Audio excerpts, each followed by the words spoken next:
अस्सलामुअलैकुम, welcome back. एक बार फिर बिलाल साहब हाजिर हुए हैं अनदर एनालिसिस के साथ। आज हम बात करने जा रहे हैं ट्राई नेशन सीरीज के बारे में। बहुत ही क्रूशियल सीरीज है पाकिस्तान के लिए और बाकी दोनों टीमों के लिए भी। लेकिन हमें लग रहा है कि भाई साहब ट्राई नेशन में अफगानिस्तान इनको घसीटेगा, क्योंकि वो आपको घसीटता आया है।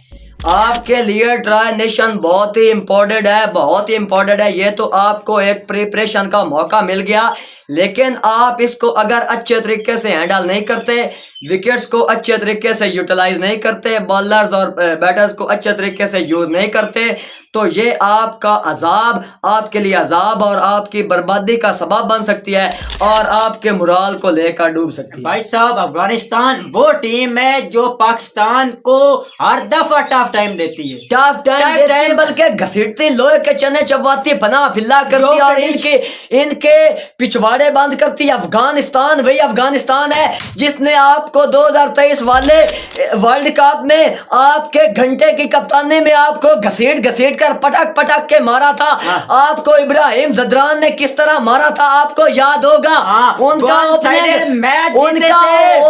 ओपनिंग बांड तुमसे नहीं टूटा था। ये तुम्हारे जो भागते हुए स्पिनर थे, ये लड़खड़ा तो क्या, इनको घसीट दिया था उन्होंने। वही अफगानिस्तान 2019 वाला वनडे वर्ल्ड कप आप उनसे मैच लास्ट ओवर में जीते थे, हार चुके तो वो छक्का लगाता वो मैच आप हार गए। 2021 वाला T20 world cup Asif Ali छक्के लगाता, वो तुम्हें उन्होंने हरा दिया था।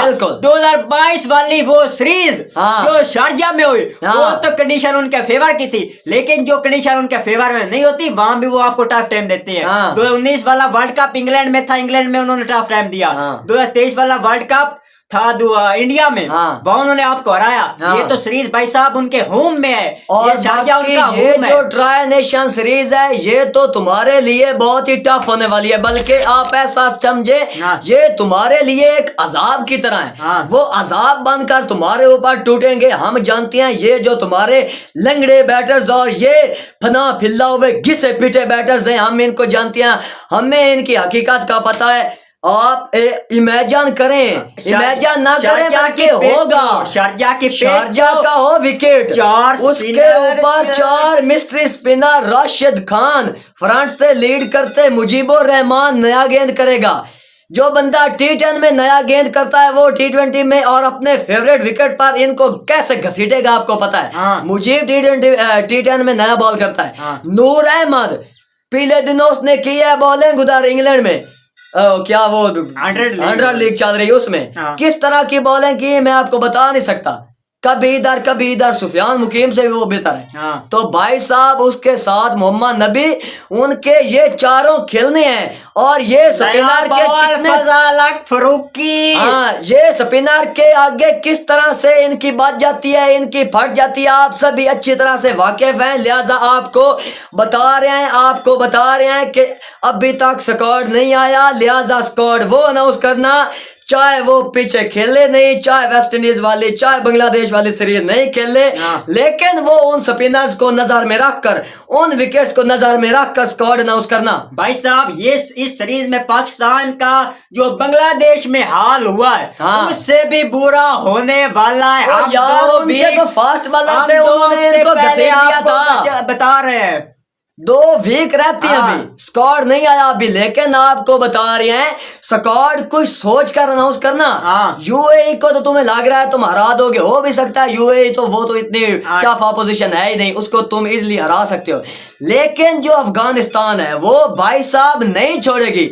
उनका बैटिंग ऑर्डर बड़ा destructive batting order, Ibrahim Zadran, Rahmanullah Gurbaz top order से, उसके नीचे भाई साहब मोहम्मद नबी हैं, क्या उसका नाम है, गुलबदीन नायब है, वो रहमत शाह है, उसके साथ वो एक नया उनका कीपर है, उसका आसान सा नाम है मुझे याद नहीं आ रहा, लेकिन उनका जो बैटिंग ऑर्डर है वो भी बहुत तकड़ा है। करीम जन्नत एक अच्छा ऑर्डर है उनके पास। पाकिस्तान का स्क्वाड आएगा, हम सब जो है उनका भी जो खिलाड़ी है वो भी आपको बताएंगे, कंपैरिजन करेंगे, वो वीडियो बाद में आएगी। भाई साहब ये बहुत टफ ऑपोजिशन बन गई है। इसने 2024 वाले वर्ल्ड कप में न्यूजीलैंड को हराया और इंग्लैंड को इन्होंने 2023 वाला वर्ल्ड कप हराया और 2025 में चैंपियन ट्रॉफी में भी उनको मैच हरा दिया। देखो भाई साहब अफगानिस्तान ये बहुत टफ ऑपोजिशन बन गया है और हमें तो ये खतरा है कि वो और भी ज्यादा टफ होंगे शारजा में। बिल्कुल, शारजा यार उनका घर है, जब से उन्होंने क्रिकेट स्टार्ट की तब से लेकर अब तक वही तो उनका घर है। शारजा में, शारजा अफगानिस्तान में तो क्रिकेट होती ही नहीं है। वो तो अभी एक लीग स्टार्ट हुई है, क्रिकेट दोबारा जारी करने की कोशिश कर रहे हैं, पता नहीं कामयाब होती है नहीं होती है ये पता नहीं है, लेकिन उनका जो घर है वो शारजा है। जब यूनिस खान, वकार यूनिस, मिसबाह लाख, ये हमारे बंदे यूसुफ खान, मोहम्मद यूसुफ, ये उनको क्रिकेट सिखाते थे, हमारे हाथों से सीखी 19 की दहाई में, तब उन्होंने वहां से क्रिकेट स्टार्ट की। लेकिन हमारे हाथों से से एक बार वो कहते हैं, पंजाबी का है फिर उर्दू में कह देते हैं, वो जिसके जूते उसी का सर। हाँ, यानी कि मेरे जूतियां तो मेरे सर में, वही बात है। हमने क्रिकेट सिखाई और हमें पीट कर और हमें कर चले गए। पाकिस्तान ने उनको सिखाई क्रिकेट कि तुम्हारा भी कोई नाम होगा, क्रिकेट एक अच्छा स्पोर्ट है, तुम भी इसमें हिस्सा लो। उन्होंने इधर आए, हमने उन्होंने एक तो अपने जमीनें भी दी, उनको रिहाइश दी, उनका साथ दिया। पठान भाई थे हमारे, मुसलमान भाई थे, एक तो उनका माली तौर से साथ दिया, दूसरा उनको स्पोर्ट में आगे ले जाने की कोशिश की, लेकिन उनको इतना सिखा दिया कि अपने स्केल से भी ज्यादा सिखा दिया। और वही जो जूते थे, जो तुम्हारे जूते थे, वही तुम्हारे सरों पर उन्होंने बरसा दिए। और कहां पर आपको बताएं, वो पहले तो टफ टाइम देते थे, लेकिन गुज़िश्ता 2-3 सालों में देखे तो वो इनको घसीट कर और पटाख कर भाई और इनका वो अशर करते हैं। भाई साहब आप इस बात की इज्जत रख लेना कि हमने उनको क्रिकेट सिखाई हुई और हम अब उनसे ना हार जाए। ओ यार तो पहले क्या, मुझे तो यार मैं आपको ऑनेस्टली बता रहा हूँ, मुझे बल्कि मैं तो 80 से 90% कंफर्म करके बैठा हूँ। मुझे तो पता है शारजा की विकेट कार उन्होंने पाकिस्तान को मैच नहीं देना, ये कंफर्म। आप मेरे ख्याल से देखिए तो शारजा पर उन्होंने आपको मैच नहीं देना। अगर शारजा में इनसे हार गए, यूए से अगर एक आधा मैच हार गए, तो ये एशिया कप में किस के मुंह के साथ जाएंगे? ओ यार वो तो इनको हमेशा से घसीटते आए हैं। नसीम शाह ने 2 मैचेस तो इनको जिताए। एक मैच वो जब आसिफ अली आउट हुआ, नसीम शाह बेचारा, उसका शुक्र मनाओ, 6 गेंदों पर 11 रहते थे, नसीम शाह जितवा कर और एक वनडे मैच था जिसमें वो एज निकल कर पीछे कीपर के साथ गया, वो मैच आपको नसीम शाह ने जितवाया। आज जगह टफ टाइम दिया, टफ टाइम, वो तो इनको हरा देते थे, पीछे से बॉलर आकर वो कोई तुक्का लग जाता है उनके खिलाफ, नहीं तो वो आपका मैच हरा देते हैं। और ये जो सीरीज है भाई साहब, करने वाला मकसद ये था, वीडियो का बनाने का मकसद ये था कि इस सीरीज को हैंडल करना पड़ेगा, कुछ सोच कर कुछ समझ कर स्कोर अनाउंस करना। अगर ये आप सीरीज हारेंगे तो इसका नुकसान एक तो ये होगा कि आप सीरीज हार जाएंगे एक और लो रैंक टीम से, और दूसरा बड़ा नुकसान होगा कि आप एशिया कप में उस तरीके के साथ परफॉर्म नहीं कर सकेंगे। बिल्कुल मोरल खत्म हो जाएगा आपका खिलाड़ी जो है, इनका जो कॉन्फिडेंस है वो उन्होंने खा जाना है, निकल जाना है, इनका जो इंटेंट है उसको घसीट देना है। एशिया कप को मद्देनजर रखते हुए ये सीरीज पाकिस्तान के लिए बहुत इंपॉर्टेंट है, बिल्कुल बहुत अहमियत की हामिल है।